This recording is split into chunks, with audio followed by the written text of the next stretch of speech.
Bonjour à tous, bienvenue sur la météo Pluton cet été qui nous invite à faire de belles rencontres. Nous sortons d'une période difficile avec Uranus dans le Taureau qui a complètement démoli les couples. Le schéma sociétal actuellement est la personne célibataire, les familles monoparentales et un certain nombre de personnes en souffrent énormément. Alors bien sûr, si on n'en souffre pas, c'est pas un problème. Mais par contre, si on cherche une rencontre, si on a envie de profiter de l'été pour rencontrer quelqu'un, eh bien, il y a des dates un petit peu clés. Alors, vous avez 3 dates. On va les voir successivement sur cette météo de Pluton. Pourquoi? Parce que Pluton vient de me parler d'une pulsion originelle. Il vient me parler de ce désir. Il vient me parler aussi d'érotisme, de ce besoin que j'ai d'aller vers l'autre. Il y a quelque chose de très instinctif, de très archaïque chez Pluton, dont nous avons absolument besoin au départ pour faire la rencontre. Alors, bien sûr, dans le temps, Pluton va laisser la place à d'autres facettes. Mais si je n'ai pas cette poussée en avant, si je n'ai pas ce désir cellulaire presque dans ma tête, eh bien c'est beaucoup plus difficile qu'une rencontre se concrétise. Alors, on a eu tendance, avec Neptune dans le Poisson, à romantiser la relation. Voilà, on aime quelqu'un, c'est du romantisme, c'est du développement personnel, c'est un certain nombre de valeurs.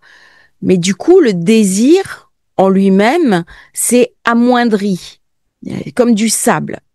Et là, dans ces périodes de changement où il y a beaucoup de tensions, où il y a c'est des périodes très feu, très très feu, beaucoup d'énergie. L'été, eh bien, ça va forcément avec une montée de Kundalini, avec une montée de libido.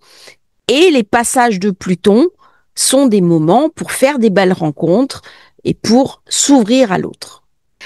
Première date, vendredi 25 juillet. C'est une date très particulière. Nous avons Pluton opposé Soleil, accessoirement Lune, en sachant que j'ai un stellium dans la zone 12. Alors, dans cette période, je pense qu'il va y avoir des coups de canif dans les contrats, si je puis m'exprimer ainsi, réel ou symbolique. On va avoir du désir. Donc, 25 juillet 2025. C'est une période très sensuelle, très, très sensuelle. Alors, lorsque le Soleil s'oppose à Pluton, Lune s'oppose à Pluton, qu'est-ce que ça va me donner? Très une passion érotique, très charnelle. Par contre, attention, ça va me donner une créativité débridée. Il y a quelque chose qui n'est pas tout à fait moral. Ça peut être une forme d'amoralité. C'est un besoin de séduction qui va s'exprimer pendant un temps limité. Il n'y a pas forcément derrière l'idée de stabilisation. Alors, Pluton, je vais beaucoup plus loin que les autres astrologues, en règle générale. C'est une planète qui a beaucoup à voir dans les rencontres et qui n'empêche pas, au contraire, qui peut favoriser la stabilisation d'une rencontre. Dans mon cas personnel, quand je me suis mariée, j'avais un Pluton qui aspectait très mal Mars et le couple a tenu. Alors quand je montre mes configurations de mariage à n'importe quel astrologue, je dirais dans beaucoup de cas, il y a un bug système et pourtant le couple a tenu. Alors, Pluton, Soleil, Lune, par incidence Mercure, ça vient me parler vraiment d'un monde passionnel, entier, mais qui, en échange, peut être un petit peu jaloux, un petit peu possessif. Il peut y avoir aussi une forme de haine, cet amour, ce désir qui va découler sur de la haine si ça ne déboucle pas comme j'en ai envie. Donc c'est un aspect très ambigu. Il vient me parler d'un monde hostile. Et c'est vrai qu'on a du mal à rencontrer l'autre. Il y a une espèce d'hostilité autour de moi. Il y a des dangers. Il y a des personnes qui ne sont pas ce qu'elles disent, qui vont mentir et qui peuvent profiter de moi. En le sachant, j'ai des outils pour nager un petit peu dans ce panier de crabes. C'est vrai que les sites de rencontres où vont certains, ça peut être un panier de crabes, mais de temps en temps, on peut trouver une perle rare. Et donc, Pluton va me donner une hyperlucidité. Uranus Gémeaux va me donner la curiosité, la découverte. Il soutient Pluton et il soutient Mars. Là, j'ai quand même une très belle configuration. Donc, c'est une date qui est vraiment...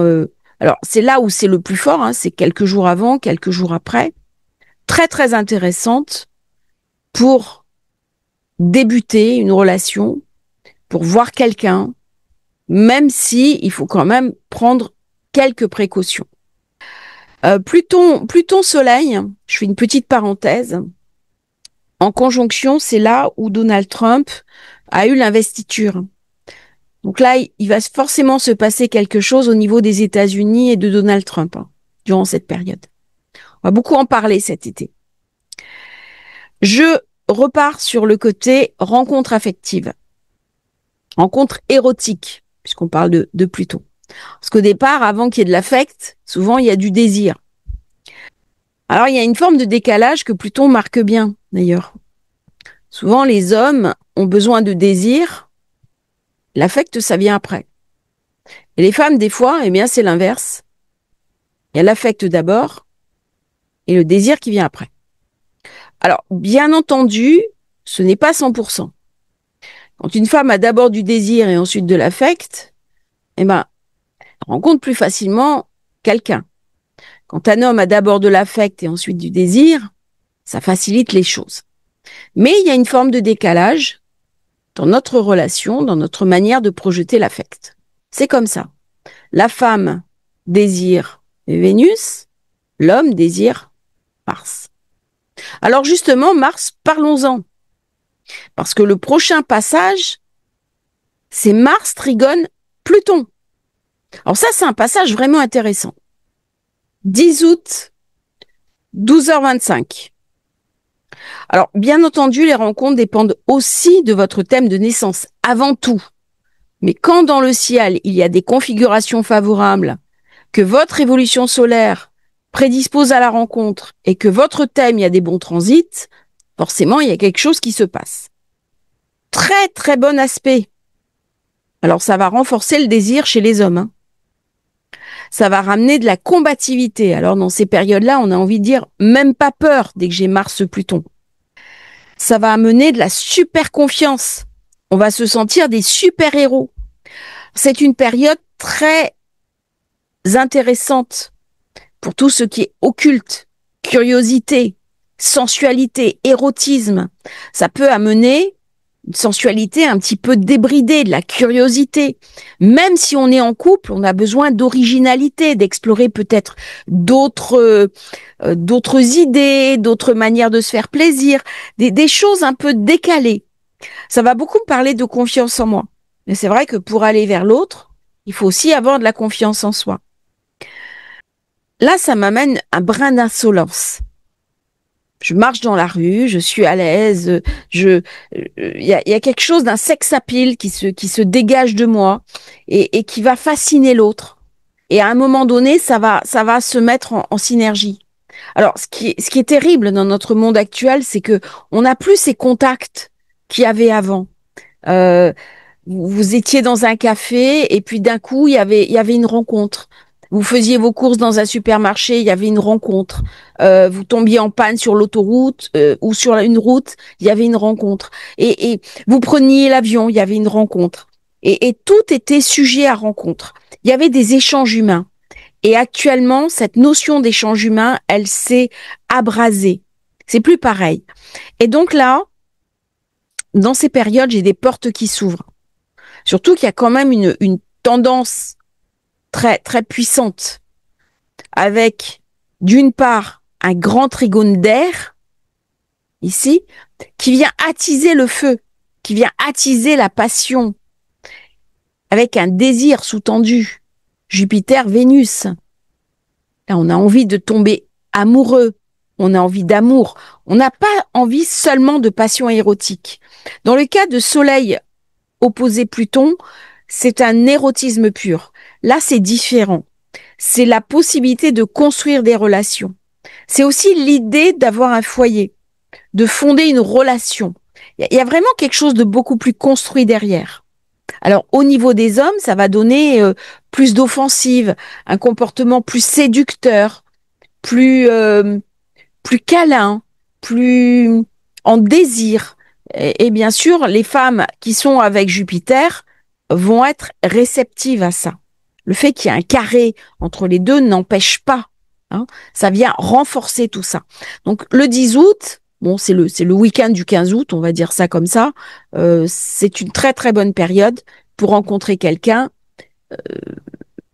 et revoir un petit peu ses fondamentaux. J'ai Lune qui est en Poisson. Mais si je suis trop dans l'érotisme et que l'autre est trop dans le romantisme, ça va pas coller.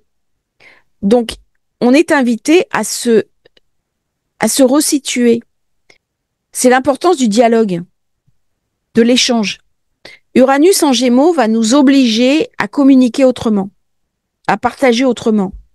Peut-être à arrêter aussi les relations SMS. Et là, j'ai vraiment une belle porte qui s'ouvre. L'été, c'est toujours le moment des rencontres. Hein. Alors, c'est très favorable aussi, pour ajouter un point, à l'étranger. Je fais un voyage. Je tombe amoureux ou amoureuse en voyage. Là, c'est très, très favorable à tous ces passages affectifs. Et là, bien sûr, 27 août, c'est le passage clé. Hein. C'est celui de la passion. Et Vénus opposée Pluton.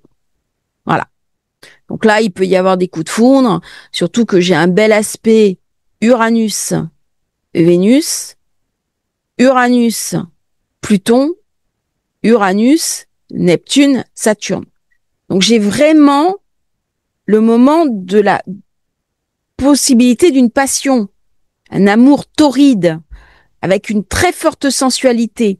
Alors ça amène bien sûr des risques, pareil, hein.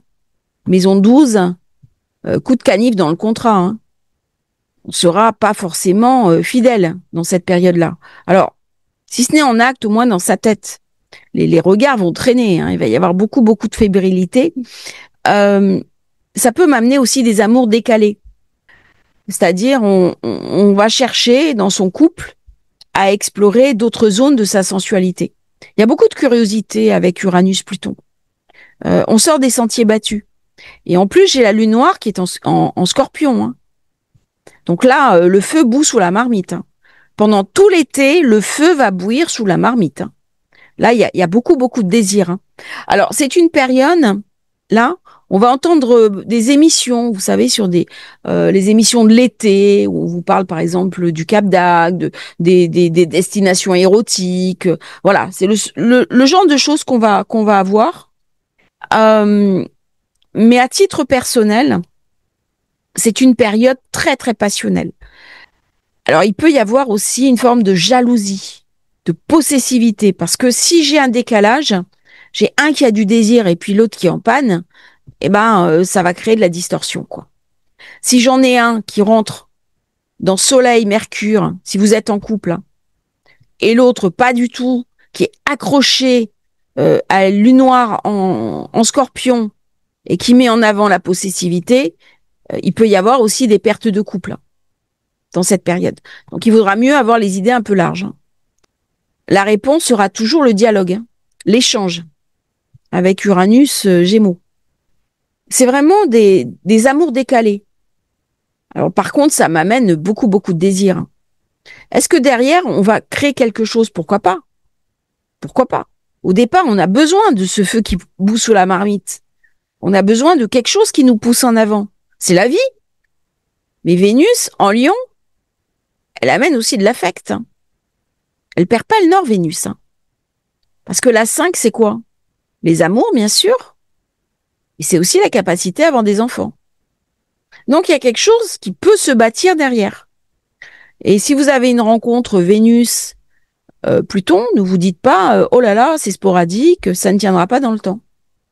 Avec Pluton, il peut très bien y avoir des relations qui, au départ, ont une très forte coloration intime, et puis dans le temps, ça va durer. Parce que le couple va être capable de se réinventer. Pluton, il a beaucoup de facettes, hein. Beaucoup, beaucoup de facettes. Donc c'est toujours très intéressant d'utiliser les passages de Pluton pour s'ouvrir, s'ouvrir à l'autre, s'ouvrir aux autres, s'ouvrir à une jolie rencontre. Là encore une fois, ça met l'accent sur l'avion, l'aviation, l'étranger. Coup de foudre à l'étranger, coup de foudre avec un étranger, relocalisation. Ça met l'accent sur les choses cachées. Peut-être qu'au départ, on ne va pas dire à nos proches comment on a rencontré notre compagnon ou notre compagne. Des fois, il peut y avoir des tabous aussi, hein. L'entourage est relativement fermé et donc on va vivre sa relation dans le secret avant de l'officialiser. C'est normal, il y a beaucoup de couples qui fonctionnent comme ça. Est-ce que c'est une période où on peut réparer ce qui a été endommagé? Oui, bien sûr. Si vous avez un couple qui a été brisé, on peut le réparer, hein. Mais on peut le réparer sur une base différente, une base de passion. C'est vraiment une période pour se réapproprier son corps, sa charnalité, se faire masser, aller à la plage, aller à la mer, faire des thalassos, réapproprier le tactile. Vénus, c'est la chair.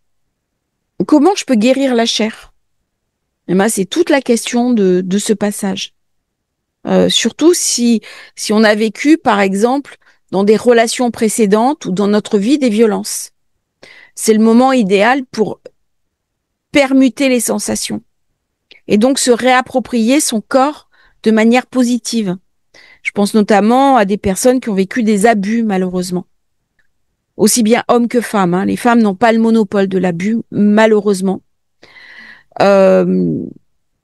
C'est une période vraiment pour tout doucement, sans brusquer, en étant généreux avec soi-même, en étant à l'écoute, eh bien peut-être aller se faire masser, faire des spas,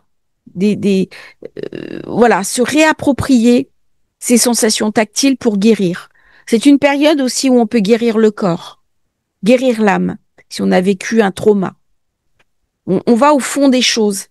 Donc, vous voyez, c'est un aspect qui est à plusieurs niveaux, même si c'est une opposition. L'opposition, ça veut dire que j'ai deux approches contraires et comment je vais pouvoir réconcilier ces contraires. Donc, ça me demande un dépassement. Et le dépassement se fera par Uranus en Gémeaux, la parole, évacuer une douleur, une difficulté, un sentiment d'impuissance. Là, au contraire, il y a une forme de puissance qui se met en route. Dès que j'ai affaire à Pluton, il vient me parler de puissance. Donc, c'est une très bonne période pour travailler aussi si on a des troubles érotiques, des troubles du désir, des troubles fonctionnels, et mettre en place de nouvelles sensations. Trouver des réponses positives. Voilà un petit peu cette météo de Pluton de l'été, qui est un peu différente des autres vidéos. J'espère qu'elle vous aura intéressé. N'oubliez pas de vous abonner à la chaîne et si vous souhaitez commander thème de naissance Révolution solaire, si vous avez une difficulté particulière, que vous voulez venir en parler, en toute simplicité, confiance, tolérance, avec infiniment de bienveillance, les liens dans la description. À bientôt pour un nouveau partage sur Astrologie Facile.